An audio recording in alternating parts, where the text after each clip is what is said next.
O deserto florescerá, a tristeza e o lamento desaparecerão. É com essas palavras que o profeta Isaías anuncia a era messiânica que estava por vir. Ao longo dessa leitura de hoje, especialmente nos capítulos 34 e 35, fica evidente para nós que o profeta já não está mais simplesmente falando de acontecimentos imediatos àquele tempo, como a condenação do Senhor sobre aqueles povos e o castigo que Deus traria sobre eles. Mas aqui ele está falando de algo mais. Um nível de realização, de plenitude, de reinado do Senhor, de restauração plena da terra, que não dizia respeito àquele tempo, mas sim a essa era messiânica que viria e que só seria completa quando o Messias viesse. É sobre isso que Isaías está falando ao longo desses textos. E eu quero chamar a sua atenção, então, para essa nossa leitura. Hoje, nós lemos o capítulo 33, 34 e 35 do profeta Isaías. No capítulo 33, nós ainda temos essa última palavra a respeito agora da Assíria. E essa profecia diz respeito, sim, aos acontecimentos que já se deram naquele tempo. Aqui, assim como foi feito em capítulos anteriores, o Senhor traz essa palavra de condenação à Síria por causa das maldades, da traição que eles fizeram, especialmente contra o povo de Israel. Então, nesse capítulo 33, nós temos a palavra do profeta que a aflição espera vocês, assírios, que destroem outros, que traem outros. Agora vocês serão destruídos, serão traídos, porque o próprio Senhor se levantará contra você e mostrará, o texto vai dizer, agora mostrarei o meu poder e minha força. E por isso o povo de Israel não mais veria esse povo arrogante, de língua estrangeira, de língua desconhecida, mas eles seriam protegidos pelo Senhor e seriam vingados pelo próprio Senhor, que daria a proteção a eles. E de fato isso aconteceu, nós acompanhamos ao longo da nossa leitura. Mas a partir do capítulo 34 e 35, nós vemos que Isaías passa a tratar de algo maior, de algo mais amplo, de um nível de resolução e de definição dessa resolução que não diz mais respeito a acontecimentos momentâneos, mas ele está falando de algo mais definitivo, de algo final, de algo que só se concretizaria com a era messiânica, com a vinda do Messias. No capítulo 34, Isaías fala sobre como o Senhor traria sua grande ira de forma definitiva sobre as grandes nações, as grandes e perversas nações. E aqui ele fala sobre Edom, mas nós precisamos entender que o texto profético, em alguns momentos ele está tratando de algumas questões mais literais, em outros e em muitos momentos ele está falando de questões mais figurativas, ele usa alguns nomes de algumas nações como exemplo de nações perversas. Por exemplo, quando ele fala do Egito, não necessariamente ele está tratando do Egito, mas de todas as nações em que o Egito exemplifica essa perversidade, esse domínio. Aqui nós temos a figura de Edom como sendo uma das nações que foi perversa com Israel, mas nós percebemos que vai muito além meramente de Edom. Mas ele está falando de todas as nações. A grande ira do Senhor contra todas as nações que foram perversas, que levantaram seus exércitos contra Israel, e vai decretar esse juízo final de Deus. E fica evidente que não está se tratando de algo momentâneo, porque o texto vai enfatizar o fato de que essa destruição será uma destruição final. Essas cidades serão completamente destruídas, ninguém nunca mais habitará, e ele constrói um cenário de terra arrasada para nos mostrar isso. Né? Nós vamos ver, por exemplo, a partir do verso 7, quando ele fala, a terra ficará ensopada de sangue, o solo cheio de gordura, pois é o dia da vingança do Senhor, o ano que retribuirá Edom por tudo que fez a Israel. A partir do verso 10, ele vai dizer que a terra ficará deserta de geração em geração e ninguém voltará a habitar nela. No verso 12, ele diz que ela será chamada terra do nada e logo seus nobres desaparecerão. As ruínas serão morada de chacais, habitação de corujas. Ele fala de hienas, de bodes, de abutres, para construir essa ideia de... Perceba que são animais carniceiros, animais que são símbolo de morte, né? As hienas, as corujas, os bodes, os abutres, para falar sobre essa destruição total que viria sobre esses que foram perversos, que foram maldosos, que resistiram e que perseguiram ao Senhor, porque o Senhor assim prometeu, o seu Espírito fará tudo se realizar. Ele lançou sortes, dividiu a terra e as entregou a essas criaturas como propriedade. Elas a possuirão para sempre, de geração em geração. Então esse capítulo 34 fala sobre esse juízo final e definitivo de Deus sobre essas nações perversas, que resistiram e que se levantaram contra o Senhor. Por outro lado, no capítulo 35, nós temos então um anúncio de esperança, de restauração àqueles que foram fiéis, àqueles que permaneceram no Senhor. O texto no capítulo 35 vai dizer que as regiões desabitadas e o deserto exultarão. Por que o deserto e essas regiões desabitadas vão exultar?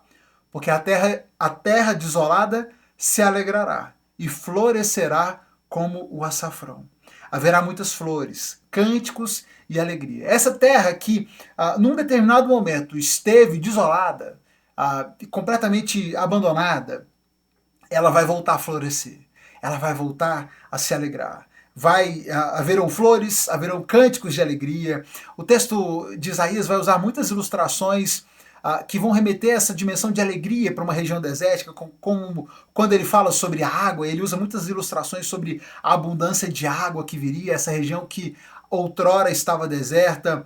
Ele vai falar sobre essa mensagem de esperança. No verso 3 ele diz: fortaleçam os de mãos cansadas, apoiem os de joelhos fracos, digam aos de coração temeroso, sejam fortes, não temam, pois o seu Deus vem para vingar-se de seus inimigos, ele vem para salvá-los.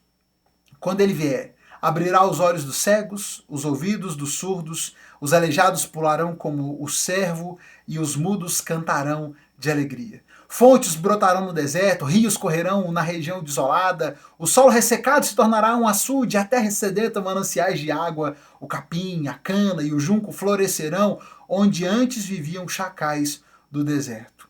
Perceba essa dimensão de restauração, de esperança.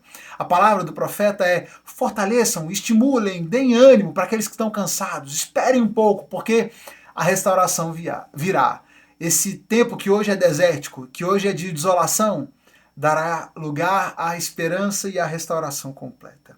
E aqui eu chamo a sua atenção para esse aspecto de restauração, que se dá não só no quesito ambiental, digamos assim, onde o deserto vai ser restaurado e ele voltará a florescer, mas também dessa restauração da saúde das pessoas, do corpo, que diz respeito a essa era messiânica. Quando ele fala sobre os olhos dos cegos que se abrem, os ouvidos dos surdos, os aleijados que agora pulam, e perceba o vínculo aqui. Lembra do episódio em que João Batista manda seus discípulos perguntarem para Jesus se ele era o Messias? Lembra a resposta de Jesus? Jesus responde o quê? Diga para João o que vocês viram.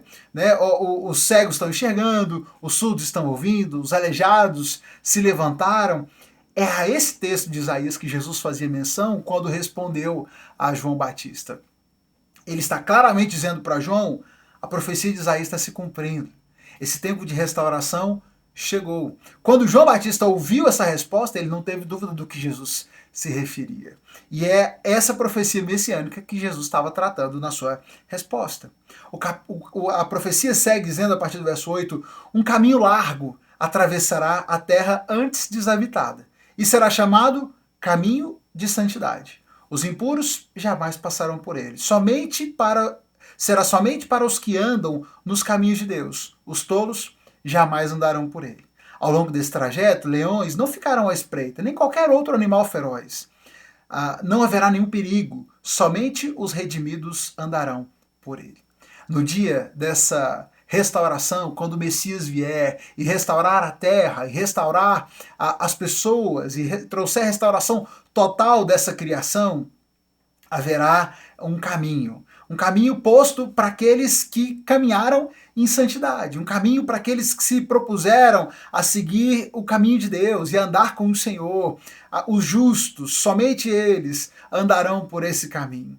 Ao longo desse caminho, nós não precisaremos mais ter medo, porque não haverão mais leões, nem qualquer outro animal perigoso, haverá segurança. Percebe como ele está falando de uma restauração final e muito mais profunda do que qualquer outra coisa que tenha acontecido naquele tempo? O texto conclui dizendo o seguinte: os que foram resgatados pelo Senhor voltarão, entrarão cantando em Sião, coroados com alegria sem fim. A tristeza e o lamento desaparecerão, e eles ficarão cheios de alegria e felicidade. A grande esperança de Israel não estava na libertação que o Senhor traria momentânea dos seus inimigos, destruindo a Assíria ou qualquer outro inimigo que se levantasse ali momentaneamente. Outras aflições viriam, outras dores viriam.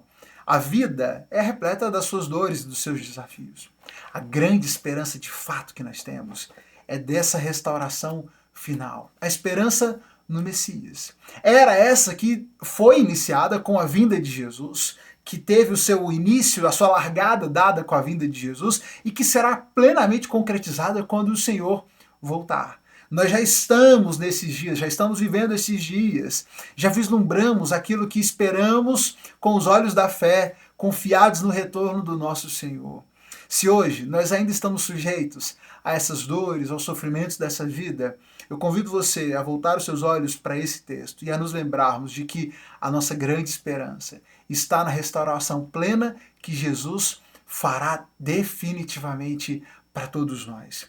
Aqueles que estão no Senhor, que andam nos caminhos do Senhor, poderão viver em paz, sem medo, sem temer os perigos, poderão trilhar esse caminho de santidade que será estabelecido para todos aqueles que estiverem no Senhor. O deserto será restaurado, o deserto florescerá, aqueles que estão cansados serão revigorados, os cegos verão, os surdos ouvirão, os aleijados caminharão, saltarão de alegria. Todos estaremos cheios de alegria e de felicidade. Tristeza e lamento desaparecerão. Que essa palavra de esperança possa alimentar o seu coração cansado. Talvez você esteja entre aqueles de mãos cansadas, de joelhos fracos, a que o profeta se refere, quando diz, digam para eles, sejam fortes e não temam. Seja forte, meu irmão, não tema, enfrente as dores e permaneça fiel ao Senhor, sabendo que Ele vem, Ele não tarda, Ele voltará. E essa profecia de restauração, de alegria, de esperança no Senhor será concretizada quando nosso Senhor voltar para nos buscar e para concretizar tudo isso que temos aguardado. Isso já começou, essas engrenagens já estão em movimento. Aguardemos a volta do nosso Senhor e aguardemos com esperança nele, porque, sem dúvida, essa é a nossa grande e maior libertação, a libertação que de fato conta e que o Senhor tem para nos dar. Que Ele nos permaneça e nos mantenha firmes na sua palavra, vamos juntos aprendendo cada dia mais. Siga lendo o texto de Isaías, volta amanhã, todo dia a gente tem uma reflexão nova aqui, para você aprender um pouco mais com a palavra do Senhor. Compartilhe essa reflexão com alguém que possa ser abençoado por ela, manda para um amigo, manda para um familiar. Volta amanhã. Deus te abençoe.